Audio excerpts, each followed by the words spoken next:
Welcome to GTM Wonderland.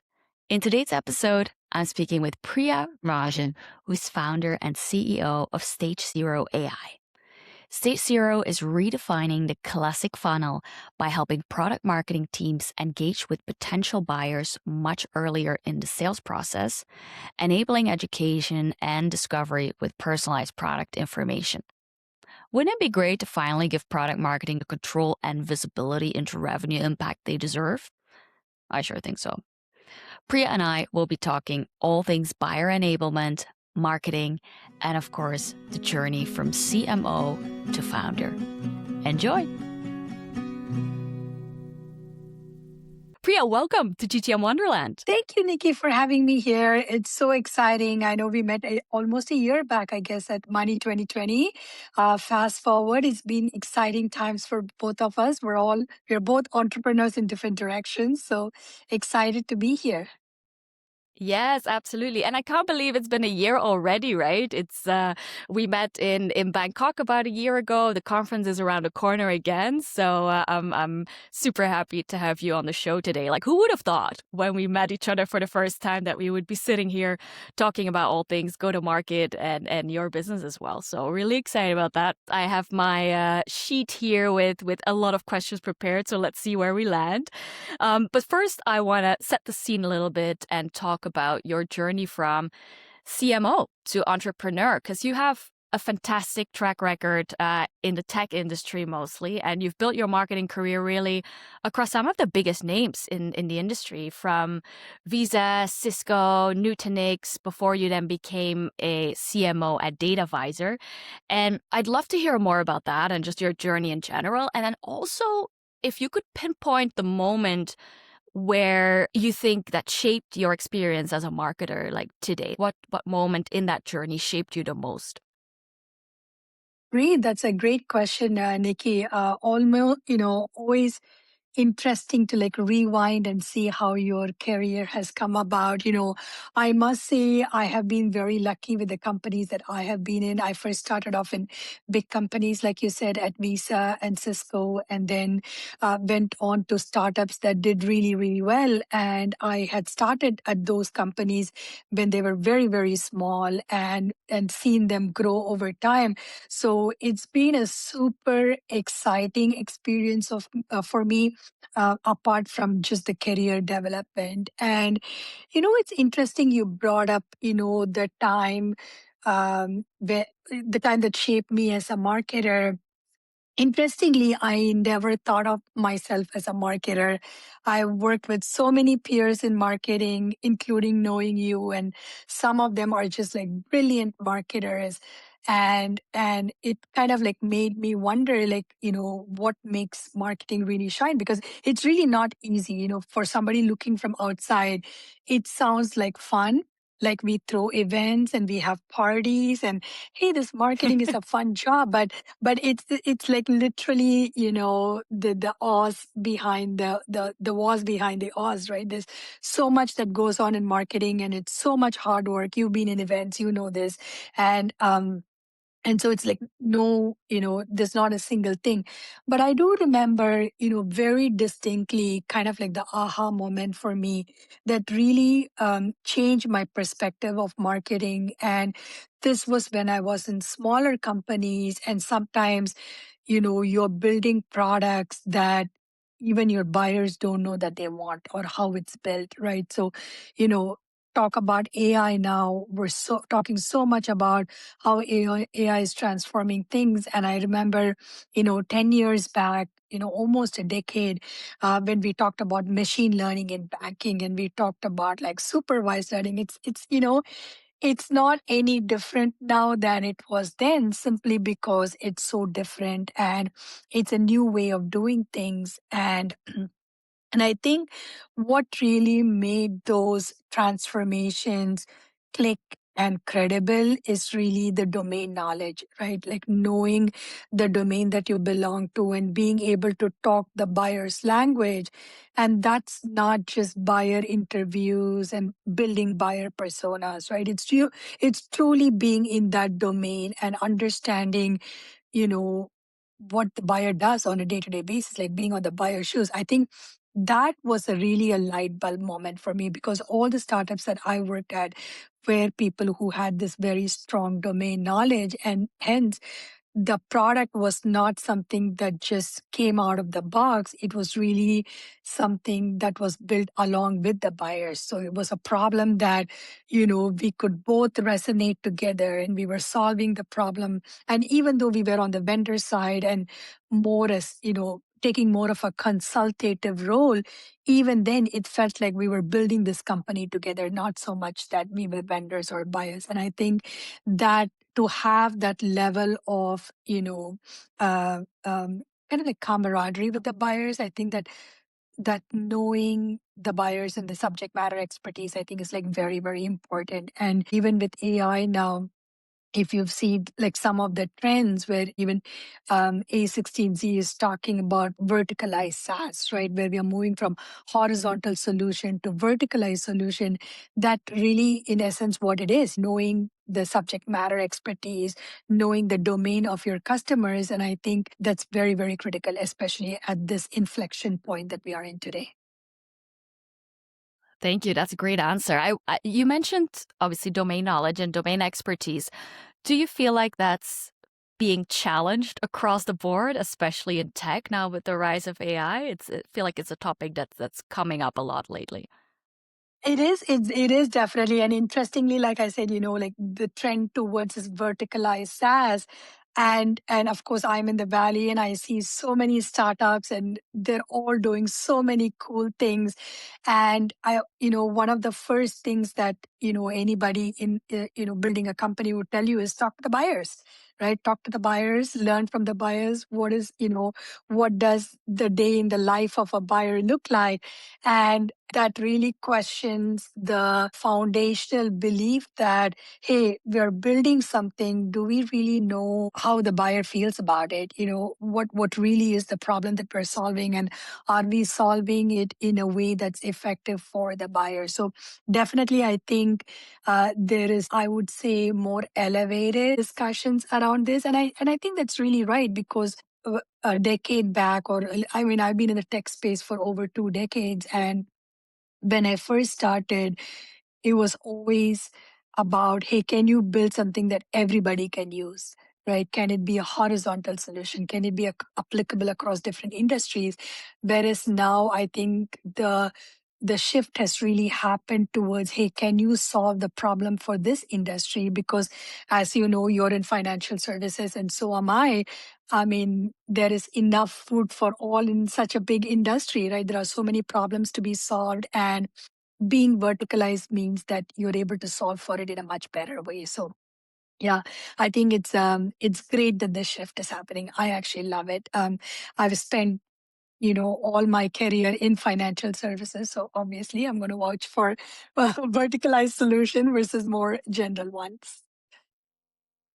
Yes, and it's great that you bring that up because I see this happening a lot. There's so many verticalized technologies coming out now, and they're really solving a problem, right? You see this in the example that I'm thinking about. Is it called Harvey, the AI solution for the legal industry, and all these cool tools are popping up, and you might think like, oh, this is awesome! Like finally, people who have been working on spreadsheets and Google Docs, for example, have their own solutions now. So that's one great thing that's been happening, I think. Huh, I feel like we're already going off script here, which is great. You mentioned something about obviously the energy and the AI startups that are coming up in the Valley and the Bay Area, etc.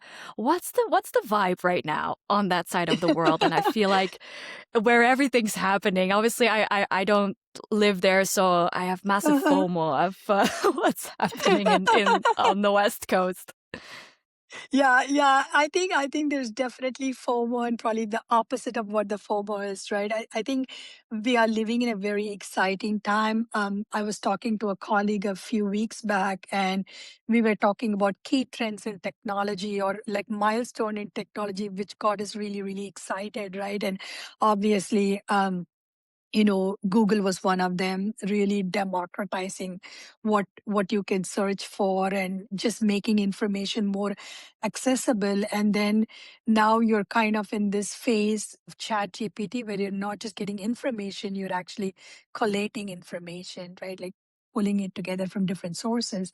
And it's really exciting because a lot of times, and I'm sorry, I kind of go back to this subject matter expertise and domain expertise, because in the past, when you were a domain expert, you can't just build a solution. You need an ecosystem, you need development, you need testing, you need deployment. There's actually a very structured process, also going back to my time being on the technical side of things. I mean, it just wasn't that you have an idea and you can just execute on it, right? It's a big process.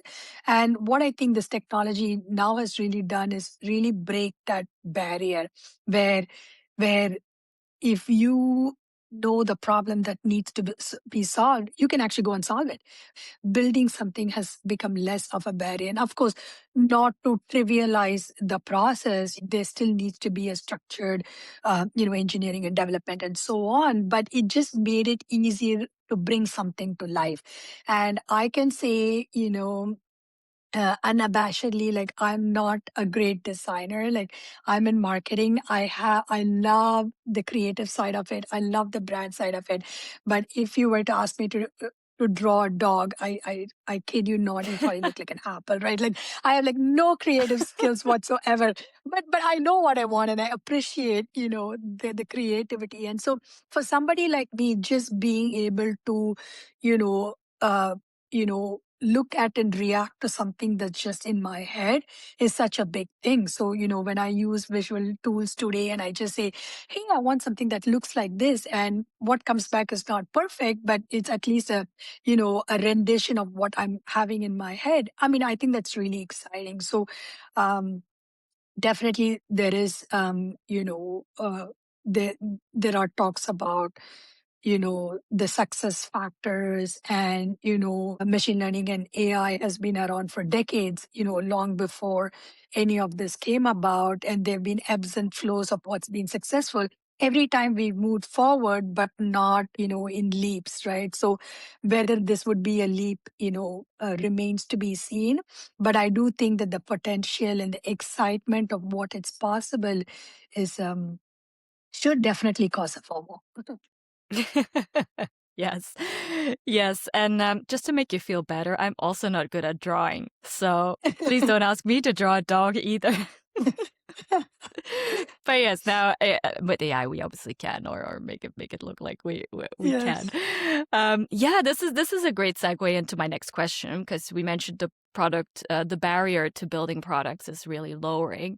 How would you advise go-to-market professionals to deal with that on the GTM side if it becomes so accessible to build a product? How do you differentiate on the GTM side? Yeah, I think there are two parallel paths that are happening here, right? Or two parallel ways that GTM is being addressed. One is just marketing folks and GTM folks building their own tools. And I would say this, I would, or rather, like, I would put it as synonymous to our 80s and 90s. If you remember us hacking around with like spreadsheets and trying to have like our own version of spreadsheets to like do something, right? So I think which was good because it helps you be nimble and it helps you fast, but it doesn't help you scale, right? And especially, like, I've been in like bigger companies. There's always this the question of business continuity, right? If somebody leaves a spreadsheet behind, who picks it up? And the same is happening today on one side of tool hacking, which is when you write prompts, when you write workflows, and you move on, like, how does the next person who comes in is actually like able to like pick it up? So there's definitely that aspect of how it is being utilized within GTM teams. But then the other side, which leans more into your question about differentiation and competition, I still think that I still think that product knowledge and knowing your buyers is primary, right? Like take for example, like today, I actually like prepared for our podcast using Claude, and Claude cannot come up with the answers, right? Its answers would be something like I would be embarrassed to say on this podcast, but uh, but what it does help you is validate your thought, right? So if I put in like five thoughts together and I say, hey, does this sound cohesive? It's almost like my 5 year old who said, Mama, I have no idea what you're talking about, right? So it's almost like that. I think it helps validate your thought process, but the thought has to originate from you. And that is very similar to what the differentiation is GTM looks like. You can use a lot of tools. There are fantastic tools out there, and they really help with the workflows, the efficiencies. But at the end of the day, the origin of what you're trying to do comes from you, right? And that really differentiates the product. So, for example, in our case with StageZero, when I have like friends or customers using it, one of the first things that says, "Hey, when I use this tool, what came up was so generic. How come like you guys are different, right? Like how come you have a different answer that's spot on for fintech?" And my answer is always that because it was built for fintech. It's built to cater to a certain audience. So the way the product thinks is the way that I would think, right? And so I think the differentiation really comes from the builder and not the tool itself, and that by itself makes for a very compelling outcome, which I think translates to a differentiation. Thank you. I love that answer. I want to fast forward a bit to talk more about StageZero because you have such an amazing product and you've built such an awesome business that I first want to talk about it more before we dive into our other questions. So, for anyone who doesn't know StageZero AI yet, can you tell us more what the business and the product is about and how it came about? Yeah, I think you led me quite to this, Nikki, with some of the questions earlier, right? So State Zero is basically a product enablement platform. So if you're wondering what State Zero is, all of us marketers know the bane of the State Zero MQLs, which is basically MQLs come in, through thought leadership or whatever, and gets qualified as MQLs by marketing and then needs to be converted into an SQL. And the companies that I've been at, whether I was a CMO or a head of marketing, stage zero is probably the most painful stage because marketers believe Yes. our MQLs are great and they should be the next customer. And of course, sales is like, I don't really think so because they're not qualified enough. And I think the biggest reason for that is, we as marketers understand why they come in, but a lot of times it's a very inside out view of what we think, right? We think, hey, buyers understand our product and hence that's why they are MQLs. But in reality, buyers don't. They understand what we are offering, but they don't necessarily understand how it works or how it solves their problem. And the chasm between that understanding and that product knowledge is really the gap between uh, MQLs and SQL. So Stage Zero basically tries to solve for that problem or is solving for that problem by bringing that buyer education much higher into the buying cycle, which is Stage Zero. So your buyer knowledge and education no longer happens during sales enablement. And while they are in the sales cycle, it happens actually before they even enter the sales cycle, which just basically means better qualification, faster conversion, faster sales cycle, and so on.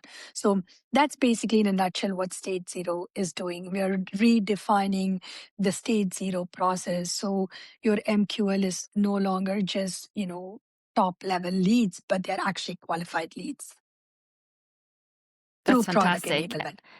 And I would even say that's maybe to this day still the main friction point between sales and marketing.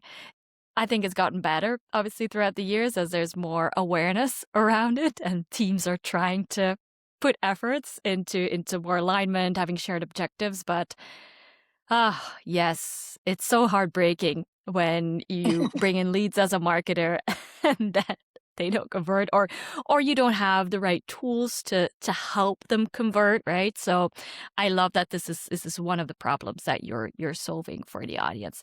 Um, Yeah. I wanted to Sorry, Nikki. I check. was going to say one thing. Oh, I go think ahead. you, as an event person, would probably understand this a lot, right? Because I do remember, when even when we had met back in Bangkok, and I've been to many events, as part of the marketing team. They are so expensive, and you get Yes. so many leads out of them, and perceivably they all had a very happy conversation at the booth, and then you're so happy when you come back, you hand it over to sales, you write up all these very detailed notes, and then a week later I'm like, oh, is anybody following up on this, right? And I think that is a very painful problem, right? And that's exactly where I think that continuum of buyer engagement, I think we as marketers need to really own and take on and own. So that way, when we do give it over to sales, it's really something that, they feel is worth following up. Sorry to, interrupt there, but I thought it was a very valid pain point for both of us. Yes, no problem at all. Please do keep interrupting. I love all the extra thoughts and discussion here. So this is great. So I'm curious, when you were conceptualizing the product, obviously you have a technical background as well, and then you have been CMO and head of marketing too. Like how did these two skill sets work together when you were conceptualizing the product, and did any of them maybe get into the way at some point? Yeah, one of the very early things I learned having been in different startups is that, you know, the hero of your product is the buyer, right? And what you're solving for them. How you solve for it technically matters to us and also comes into like the differentiation that you talked about. But at the end of the day, it's really about, the buyer and what is the problem you're solving for them, right? And in my case, the biggest problem when I was heading marketing teams is that, particularly in fintech, is as you know, aren't a lot of people who are experts in the fintech space. And so, particularly in the product marketing roles, we had to like hire people, train them. And by the time they train them, it's time for them to like move on. So, it's a very painful problem. And, and when you do that, a lot of that product knowledge and expertise has to start from scratch every time because you're trying to bring in either your product marketer or a demand gen marketer up to speed on who your buyers are and what they really care about. So when I thought of Stage Zero, I really wanted to address that problem. How do you continue to codify that buyer problem and how the product solves for that problem, even when there is resource movement. And then the second part of it was how do you really, we talked about this qualification, right? Like, how do you quickly enable these buyers? I'm not talking about sales enablement, I'm talking about buyer enablement, right? Like, how do you give them things that are on brand, that they can self service, understand what the product is about. So when they are ready to engage, they are really ready to engage and move, right? So I actually like took a um, call last week, like a first call with one of the sales reps. And the first question after the meeting was, hey, when can we set up the demo? And my first thought was, okay, like I don't even know what this product is about before I can see the demo. Like I want to read about it myself and, know that it's going to solve my problem before we go on to the demo stage and so on, right? So I think that was foremost for me when I was conceptualizing Stage Zero, as a CMO, as a marketer, which is what is the problem I want to solve? And that problem was I want my buyers to understand my product early and I want to give them this, product level collateral and content very early on in the, sales cycle, which is, while they're in the Stage Zero phase. And so we build this platform which takes in any kind of product literature. It could just be a Word documents with bullet points and then translate them into a product sheet and then a fully designed PDF, which I know you've seen, like the early versions of it. And I think this is where, there's a classic, I would say, not necessarily a disconnect, but really concept to realization, right? I really love this idea of creating one pagers on the fly so buyers can really see it immediately, or like creating this one pages that are persona driven so sales teams can use it immediately. And then when you actually like look into how do you codify it, well, that's not an easy task because, there is, even though there are so many tools that are available. There's so much software design and thought that grows behind it. Something as simple as what does this PDF look like? And, my co-founder is not a marketer, which is what makes it this so much more exciting because he'd be like, what is the one pager? Like, why would it matter? Is it like a Word or a PDF? Does it have one column or two column? And then now you're going from conceptualizing something to actually like designing it. This is almost like me drawing a dog like an apple, right? Like I love the dog. I know what it looks like. I know what it should look like.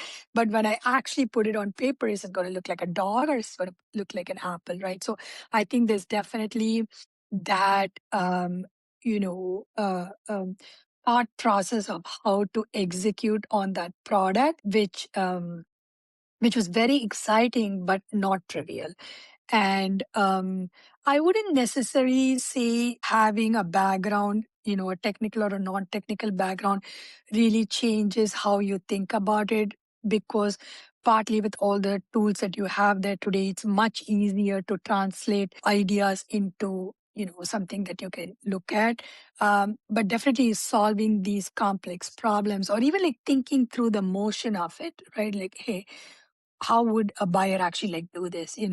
Would they create the PDF first or would they create the content first? Does design come first or does layout come first? So just thinking through those, little nuances was definitely challenging, but it's also the exciting part about building the product because you're solving for something that's never been solved before. And I so admire you for that. It's you've in the past year I've seen the product evolve as well and things come to life. So it's really amazing what you've built.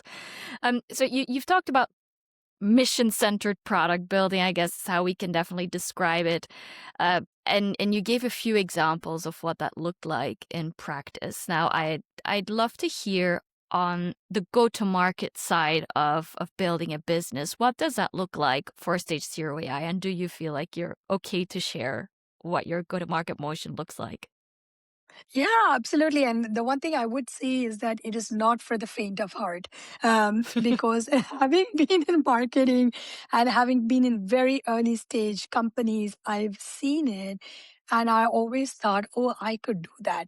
But, being a sideline quarterback is very different from being the actual quarterback. And so much as the excitement of product and really my vision was really like, hey, I need to like transform how product enablement happens and how product marketing can have an impact on revenue and sales. I mean, that was my mission and vision. But there are days when, the practical aspects of things put your vision on a back burner. So going back to your question on our go-to-market motion, it's all the standard motions, right? Like I use events to meet people and talk to buyers. I use LinkedIn for outreaches. I do email marketing. I think by far those three have been my primary. I am a really big believer in, both events and something like LinkedIn. I have used email in the past and I am not a very good consumer of email. I only like, resonate with certain emails. And so maybe I'm a little bit biased, but those two channels have been something I really resonated with because when I see something at events, there's an immediate credibility, right? Like somebody took the time to come there and talk about what they're doing. And so, putting in a face to the name really helps. And of course, like when you follow up with like LinkedIn obviously has some, has a level of professional credibility and to what you've accomplished in your life career wise. So those have been two of my primary ones. But going back to, you live to fight another day. There are some days when I send out like 10 messages and nobody ever responds to me. And I'm like, okay, maybe my vision is not, as profound perhaps. But then there are some days I send out 5 and I immediately get like 4 responses back. And I'm like, wow, something must be working right. And so there's definitely those moments and I was fully warned about this. As a founder, you go through ups and downs. There are some days you feel elated that so many people believe in you. And then, soon after this, maybe there was just a lack of the draw, right? So, yeah, so I go through those ups and downs, but those are my go to market channels. Thanks for sharing. And the founder roller coaster is an intense one, isn't it? I hear it a lot from friends and family who are have founded businesses as well. And oh my gosh, it is not for the faint-hearted. And thanks for letting us know as well that you've been warned by people about many of these things. Which leads me to my next question: was there something that you were not warned about that you think, oh damn, this is really hard, and nobody told me this would happen? Yeah, like I wouldn't say that nobody warned me, but maybe like I was kind of like maybe I was kind of blinded by that. Maybe let me put it that way, right? Because as all of us marketers, we work with sales, and there's always like this friendly banter between marketing and sales. And I must say, and I actually like talked to some of my sales heads that I used to work with before, and I would say, I really have a very, profounded, newly found appreciation for sales because I know how hard it is now. So I think, that was something that I always knew would be difficult, but maybe I told myself it wouldn't be. But it is. I think sales is really hard, particularly because, you know, as an early stage founder, and even as an early as a salesperson in an early stage company, you're not really selling a product, and you're selling a vision, and that's very personal to you. It's not a packaged product from let's say like a Cisco or an IBM, and it's like babysitting somebody else's baby, right? So at the end of the day, they actually go back. But when it comes to your company or early stage companies, even the ones that I worked at, I think it's very personal because, the product is a reflection of your vision and your mission. And so it's hard to abstract yourself from what you're building, right? And so it does become very personal to you. So sales becomes very personal to you. And that part, I would say nobody told me. Like they told me sales would be hard, but they never told me that, you form a very personal attachment with your product in sales. Yeah, I have such respect for all the sales folks out there, and there will definitely be quite a few listening to this episode. So if you're listening to this and you're in sales, we appreciate you. It's Yes, of definitely a course. challenging craft and skill to have. So especially nowadays, I would think, because pressure is so high, the numbers and Mhm. objectives are just increasing, and people are just I hear this from many folks, people are supposed to do more with less, even while everyone's just getting to grips with, oh, how do I use AI tools in my sales process? Obviously, we had a whole episode about sales in our last episode with Ann Davis, but yes, a very newfound appreciation for the folks there. Um, what I also have much appreciation for, and let me just go back to my previous set of questions, is for product marketing and product. Um, and this is interesting because someone asked me the other day, Niki, if there's something in marketing that you like either prefer not to do or are not so good at, the first thing I would always say is product marketing, because I come from the demand generation side of things, and product marketing was always this like shiny object, special group of people who are close to product. And it's like, oh, I'm not technical enough to be a product marketer. Like, oh, I feel so intimidated by just that field of expertise. But obviously, it's something that you're pretty good at, and StageZero is partially also built for. So let's talk about some of our favorite folks in marketing, which are the product marketers. Um, and yeah, let's start from the beginning, because I feel like product marketing has really evolved a lot. How do you see, especially with your customers. How do you see that role evolving right now? Yeah, and let me say first, Nikki, that the feeling is mutual. Actually, I've always been a product marketer, and I've loved product marketing. But when I talk to my growth marketers and Dimension, I'm always like super intimidated because they are so brave. They are really brave souls because product marketing, of course, the grass is always like greener on the other side, and product marketing does the things. But I feel that with product marketing, you have a product and you're working within, certain boundaries. Whereas, like, I feel like with demand gen and growth marketing, it's so hard, and you have to always like put yourself out there, run these campaigns, and report on these campaigns. Trust me, the feeling is mutual. I always, whenever I talk to growth marketers, I'm so intimidated, and I'm always like, I've got to deliver for them. Like the product marketing has got to deliver for them. So yeah, I think that I guess is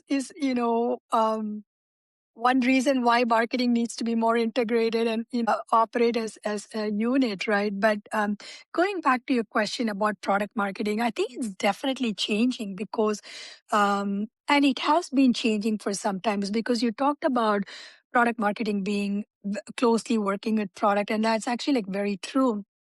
But I've also found that in the startups that I work in, and they're not really startups, they're more like, growth stage companies, which basically means they're going from 20 to 50 million or like 50 to 100 million. So I wouldn't call them small, but at that point, product marketing is no longer just about the product features, functions, right? It's really about telling the product story.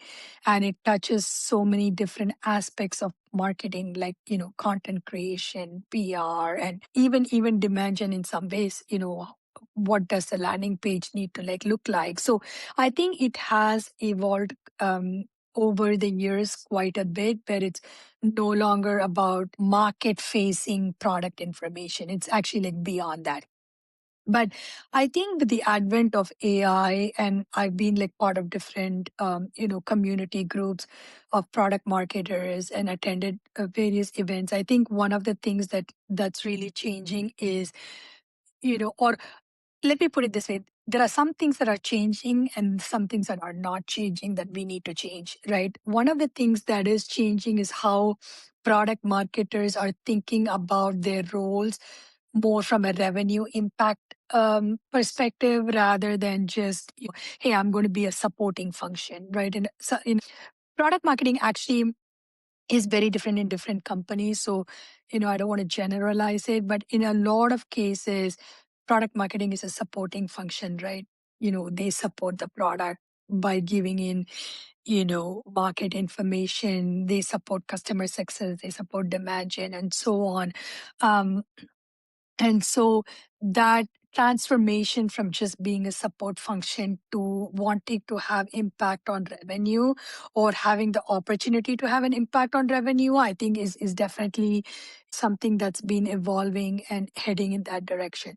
I think what has not changed and should change, from my perspective as a CMO and head of marketing, is that how do you actually do that, right? Because product marketing touches so many different aspects, and literally any one of them could have an impact on revenue, right?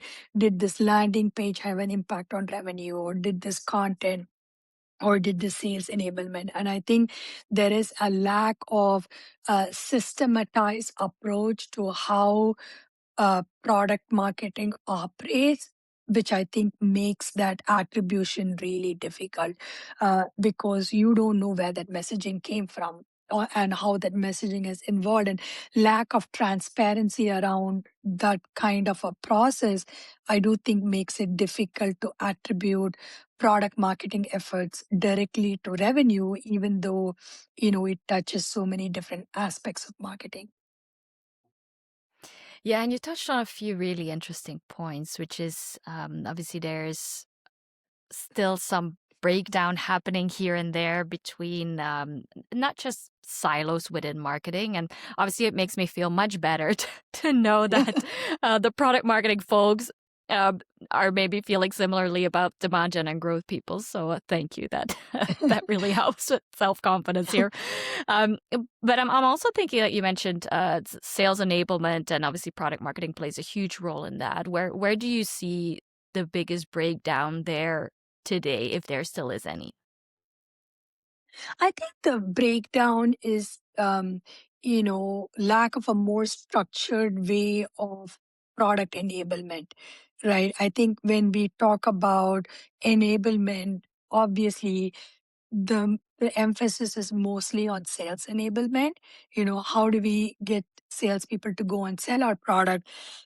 But there's also marketing enablement. There's also buyer enablement, and particularly in the recent years, and then particularly in B2B marketing. And I think this is true for B2C too, because even as a consumer, you know, when I look at neobanks and when I think about actually like opening a business account for my own business, I do a lot of self research on understanding the product. And that is true for like B2B marketers, B2B buyers as well. But we very rarely talk about buyer enablement, right? We talk about product marketing enabling sales, and there is a aspect of product marketing disseminating messaging to other parts of marketing, but those two are not necessarily continuous in the sense that, the message that I give to demand gen and to my sales team and to my customer success doesn't necessarily thread into a cohesive story, or it's not even consistent sometimes. Mm-hmm. Yeah, it's I've seen this a lot as well in my marketing career, where there's, on the one hand, obviously you've got your internal enablement, you've got marketing, sales, and then within marketing you've got product marketing trying to provide to the sales teams what they need to, also in different parts of the sales funnel, right? Someone who has just come in as a prospect, who is in that stage zero, needs other things than, or other assets than someone really further down the funnel needs when they're talking about pricing, competitive advantages maybe. And something that I kept running into, especially when I used to work with an enterprise sales team, was okay, we're closing this, or about to close this really big client right now. Do we have anything at all, like even a one pager where here we go. It's such a good use case. Do we have a one pager for our product in, let's say, the education industry or the Mhm. financial services industry, or for this type of really large customer that's so specific to them that yeah, we can use? And very often the answer was no, we didn't have that. And also internally, we didn't necessarily have the resources or the time to put into it. Now, obviously, with a platform like StageZero, you can just spin that up in a few minutes, right? And the team will be way more empowered to do that. But I've seen a lot of that breakdown happening in the past, let's say 10 years, where I think now we can make really big strides towards how that can be better, especially internally, but yeah, externally as well. Obviously, the buyer enablement is maybe even more important there to move deals forward. Um, one of the last questions before I dive into a few more closing fireside questions for you. Um, Obviously, for CMOs at the moment, especially in SaaS tech and fintech potentially as well, it's a very, I think, testing time, and a lot of pressure, especially on a lot of go-to-market teams, but CMOs in particular. Um, Everyone has to do more with less. We covered that before. Prove ROI much faster. Mhm. Getting the questions like, how is a team using AI? What are we doing with AI? If you had a magic wand today, what is one thing that you would fix for CMOs in the market right now? And any tips that you can give a CMO who is in their role right now and pulling their hair out? Mhm. Yeah, I know it's It is a very tough time for CMOs, that is for sure. I think there are, and I don't think just CMOs, I think across functions, this need to do more with less, deliver on the same goals, keep business status quo while you're, exploring and adopting new technologies. It's a very different times indeed. I think I actually see this as an opportunity, and that's why for myself as well as for CMOs in the role. I mean, I think one of the things I would really say is seize this opportunity because it is amazing. It is great. When we think about, times in history where something interesting happened, how many times have we been part of it, right? I always wonder, like when you watch all these historic events or interesting things that happened. I'm like, oh, like was I like really part of it? And and you remember those moments, right? Like when you were young, I remember like, when I was in India and there was this Halley's Comet and it was such a big thing. And we all were like at night in blankets watching the sky, like hoping to see the comet. So there are certain milestones in your life, and this is a very interesting milestone, connecting your vision to reality and really having an opportunity to change things the way you want to change it. So I would say, tell CMOs, don't be afraid, seize the opportunity. It's a great way for you because nobody knows what the right answer is. I think like that's the best part. Nobody knows the right answer, and there's really no right or wrong answer. And so this is a time for you to craft and define how this role should look like, and be a part of history. So I would say think about it. And one of the things, as I was actively looking at how marketing works, I find like a lot of times we try to solve for problems in the same way, but with just different tools instead of trying to just ask the question about, hey, do we even need to do this?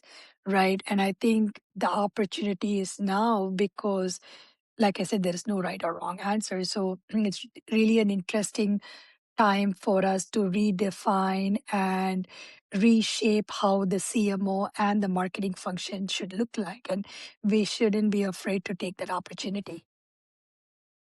I love that. This is great. And you're so right. Don't be afraid. We're now in this phase where obviously we're much further down the road now than we were a year ago with all the new technology that's coming up with AI. And one thing that I've noticed is you just need to try. You just need to get your hands dirty in some of the tools. It doesn't matter, like you start from scratch, not really knowing much on how things work. It's okay to get things wrong, but you just have to try, experiment, and also, like you said, redefine the role while everything is changing. And I saw a few good examples and heard a couple great examples in the past few weeks even. I had and I think this should be quite encouraging. I was talking to a head of product of also an AI startup in a specific vertical, and they were saying, "Look, if anyone's telling you that they've mastered AI and they've reached the pinnacle of their AI journey, like it's total BS because nobody has it figured out. Everyone's figuring it out, experimenting, even heads of product of tech companies. So if that isn't a motivation, I think I don't know what else will. And then yesterday, by coincidence, I saw a post of I think it was Elena Verna, who's the head of growth at Lovable, who shared like some personal insights on how she's feeling with how everything's moving forward right now. And even someone in a growth function at one of the biggest vibe coding or most well-known vibe coding companies out there right now. Even people there are feeling like insecure about being behind and having to keep up with everything that's moving so fast right now. So I think, yeah, don't be afraid. This is just another example of it's okay. You'll be fine. I'm going to ask you one final question. Is there a book, a podcast, or a person that has shaped how you approach go-to-market? Go to market. Wow. Okay. You're not asking me a leading question, are you? But I will say honestly, I do love your podcast. I've been like, looking for something that's very GTM specific, and I don't find that many. So I do like your podcast quite a bit. Oh, thank I you. would That's so also, sweet. I would also say, I really like the A16Z podcast. It's not necessarily GTM centric, but there's a lot of founders sharing stories and market trends, and I do really enjoy listening to their story. Um, Other than that, there's some cheesy podcasts I listen to, but there are like this LinkedIn hack podcast and things like that. And Oh, once in a while, I'm like, okay, like I will listen to this because I get some really good tips out of it. So um, yeah, those are a handful of ones that I listen to. awesome. Thank you. And I know you have to go. One last question. Where can people follow your journey and learn more about Stage Zero AI? Yes, absolutely. I would love to. And if any of your listeners want a free trial, of course, they can also reach out to me. So connect with me on LinkedIn. That's the best way. And I would love to hear from you if you're a marketer and what your AI journey looks like. And you can also visit, stagezeroai.com to learn more about our products. And of course, if you have any questions, I'm always happy to answer them. Thank you so much, Priya. I already love how this episode has been shaping up, and I can't wait to listen to the final version. Thank you for all your insights Yeah. and just for being so kind on coming on the show. Yeah, thank you so much, Nikki. It's wonderful to see you always. And I had so much fun talking about GTM. So until next time. Thank you.